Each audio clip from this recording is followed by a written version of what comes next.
Brought to you by Frank Warren on behalf of Queensberry Promotions in association with the Cayenne Prince Foundation, along with their great sponsors, 32 Red and Foot Asylum. It is sanctioned by the British Boxing Board of Control, Steward in Charge Des Reese, along with the World Boxing Organization, President Francisco Paco Valdecarcel, Supervisor Beate Posca, Timekeeper John Smith. Our 3 judges, all from England, scoring on a 10-point must system will be Howard Foster, Phil Edwards, and Steve Gray. When the bell rings, our referee in charge, third man in the ring, will be Mark Lyson of England. And now, ladies and gentlemen, the time has arrived. Live from the historic Royal Albert Hall here in London, England, this is our main event of the evening.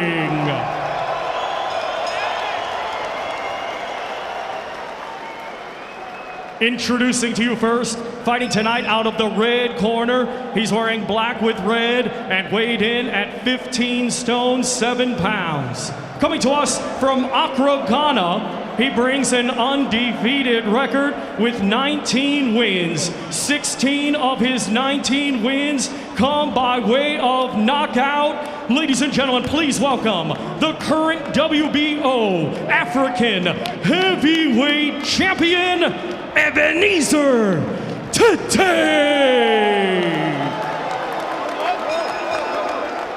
And his opponent across the ring in his main event, fighting tonight out of the blue corner. He's wearing black trunks and weighed in at 17 stone, 2 pounds.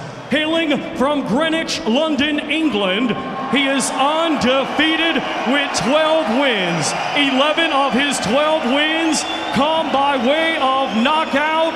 Ladies and gentlemen, here is the undefeated former WBC Youth, Southern Area, English, WBO European, and the current British and WBO Global Heavyweight Champion, Triple D, Daniel Dynamite Dubois.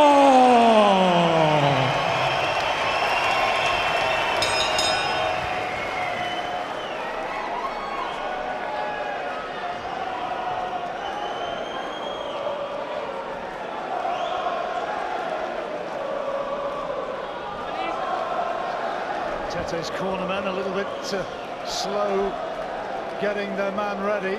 He wants him in the centre of the ring, the referee, Mark Lyson, to give final instructions. First time Tetteh's fought outside Accra, never mind Africa. Here he is in London. Okay, boys, it's Bumpty both in the dressing room. You know what I expect of you. Stay professional, obey my commands, and most of all, protect yourselves at all times. Good luck to you both. Well, what do we make of the body language there? Tetteh looking down, not looking Dubois in the eye.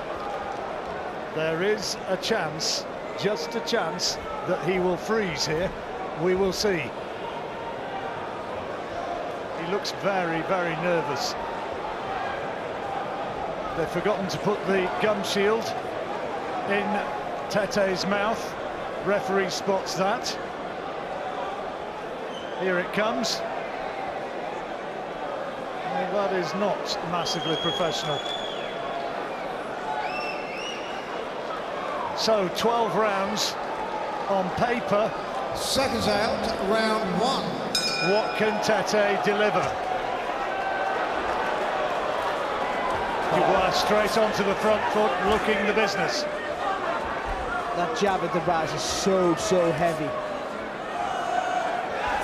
He says he loves the jabbing capability of Larry Holmes, of Lennox Lewis, and he wants to be regarded as a man with a left hand of the same strength and character. He started well. Just need to maintain that distance there, or just go caught with a little left hand of his own there. Dubois went to that right uppercut. Tetteh has 9 wins inside 3 rounds himself. 16 stoppages, he can punch. Looks more than 6'3" to me. Stands very tall.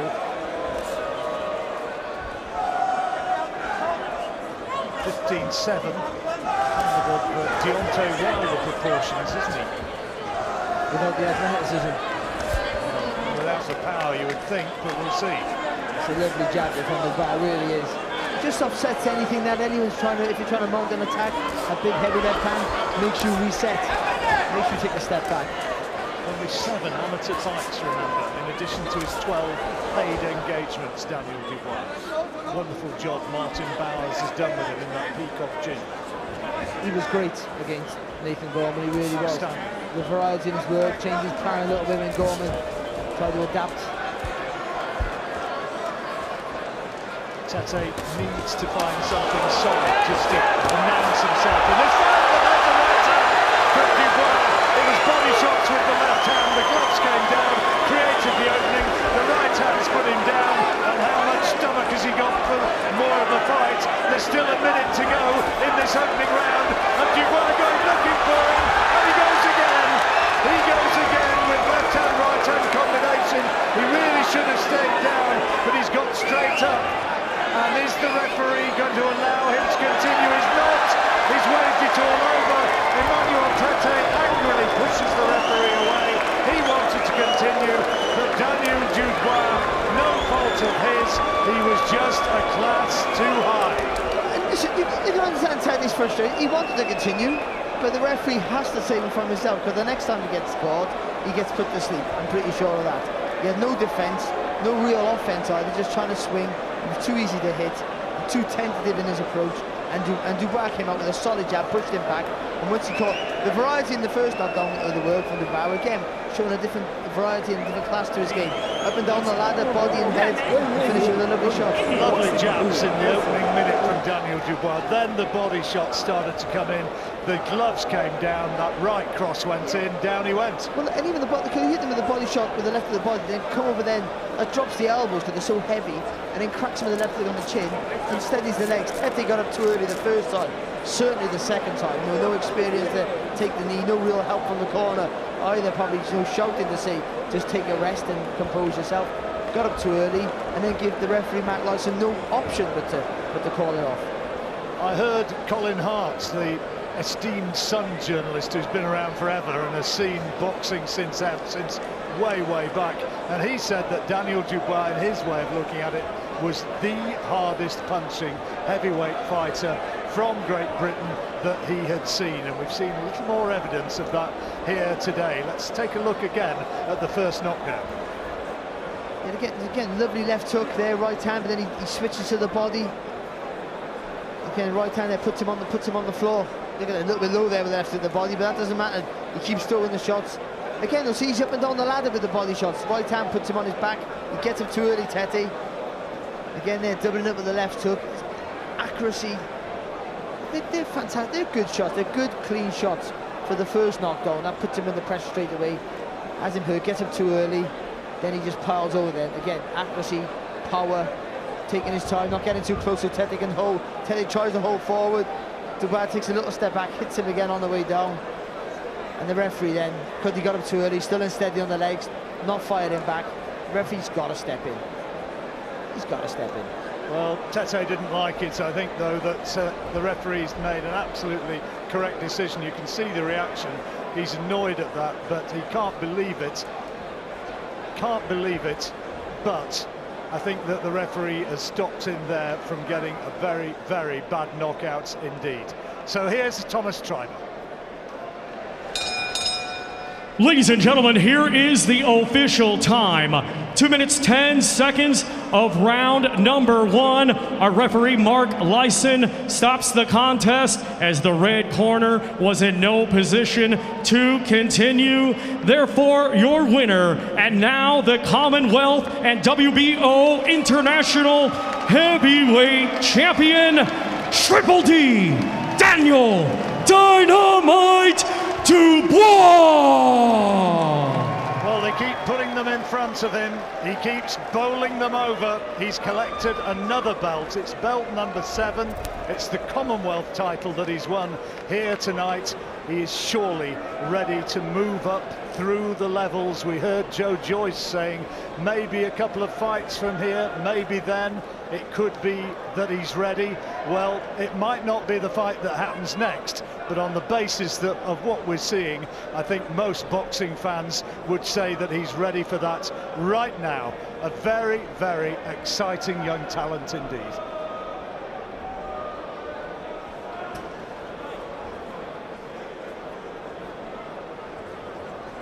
Daniel, congratulations. You have just made it 13 wins out of 13. Your 12th win inside the distance, your 4th first-round knockout. Give us your thoughts on the performance you've just produced to win that Commonwealth title.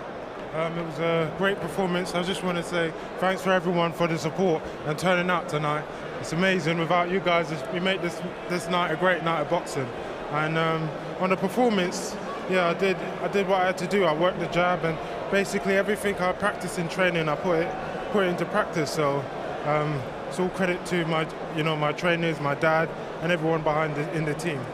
Well, just elaborate on that, because you said in the week, in the build-up, that you have a seek and destroy mentality. And even though it is your 4th first-round knockout, your 12th knockout win in 13 fights, you demonstrated tremendous patience, and your jab was once again sensational. How important was patience in your win tonight? I think after every fight I'm improving. So the jab was just a product of all the work I've been doing in the gym and keeping busy as a fighter. And I'm relaxed a lot more in the ring, so it's the more relaxed you are, the more power you generate, and tonight I showed that.